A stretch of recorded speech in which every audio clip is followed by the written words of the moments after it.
ہدایات دی، پھر انہیں عراق جانے کے لیے تیار ہونے کی ہدایت کی۔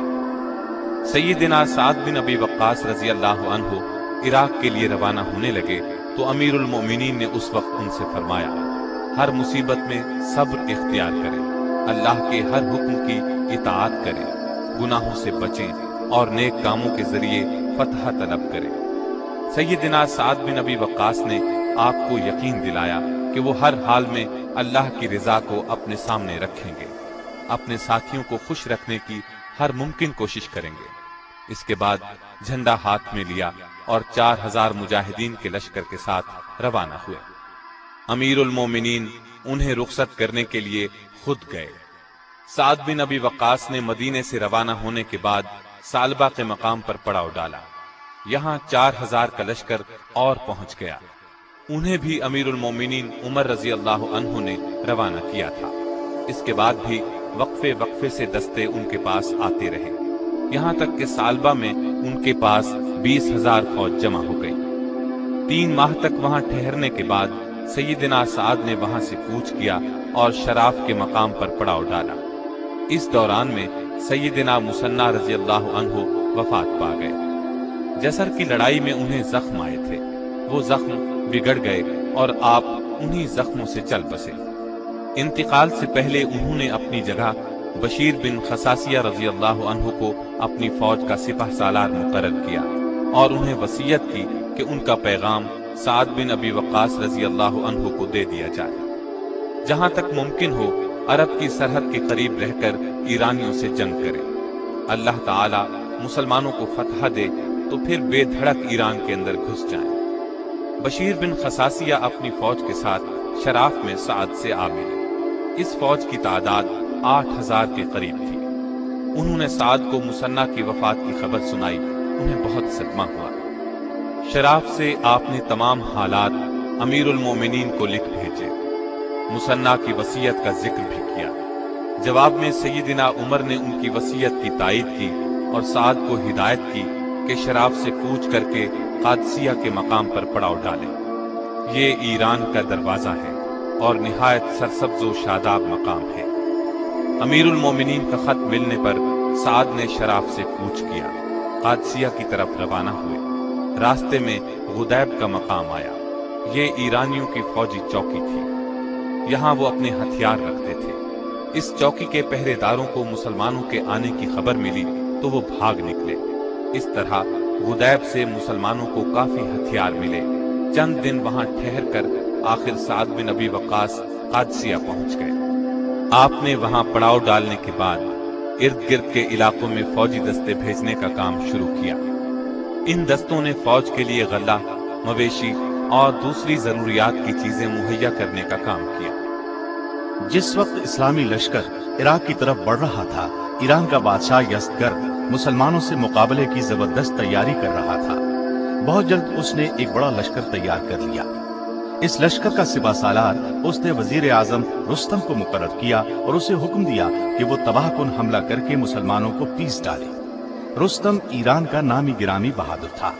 وہ 60,000 فوج کے ساتھ ایران کے دارالحکومت مدائن سے مسلمانوں کے مقابلے کے لیے روانہ ہوا۔ مدائن سے چل کر یہ لشکر سابات کی فوجی چھاونی پہنچا۔ یہاں ہر طرف سے امدادی فوجی رستم کے پاس پہنچنے لگے، یہاں تک کہ تعداد 1.5 لاکھ ہو گئی۔ رستم کی فوج اب مسلمانوں سے لڑنے کے لیے بری طرح بے چین تھی۔ یہ تمام خبریں سیدنا سعد نے امیر المومنین کو لکھ بھیجی۔ ادھر سے جواب ملا، ایرانی فوجوں کی کثرت اور ساز و سامان سے گھبرانے کی ضرورت نہیں، اللہ پر پورا بھروسہ رکھیں، اسی سے مدد مانگیں۔ جنگ سے پہلے ایران کے بادشاہ کے پاس چند دانا اور بہادر لوگوں کو سفیر بنا کر بھیجیں، وہ اسے اسلام کی دعوت دیں۔ انشاءاللہ اس دعوت سے ایرانیوں کے ارادوں میں سستی پیدا ہوگی، اور اگر ان کا بادشاہ اسلام کی دعوت قبول کرنے سے انکار کر دے تو ان کا عذاب بھی اسی کے سر ہوگا۔ امیر المومنین کا حکم ملتے ہی سیدنا سعد نے اپنی فوج سے 14 آدمی منتخب کیے۔ یہ 14 آدمی سادہ لباس میں صرف کوڑے ہاتھ میں لیے مدائن میں داخل ہوئے۔ وہاں کے لوگ ان حضرات کو دیکھ کر بہت حیران ہوئے۔ ادھر بادشاہ یزدگرد کو ان کے آنے کی اطلاع مل چکی تھی۔ اس نے اپنے دربار کو بڑی شان و شوکت سے سجایا۔ یہ لوگ دربار میں داخل ہوئے۔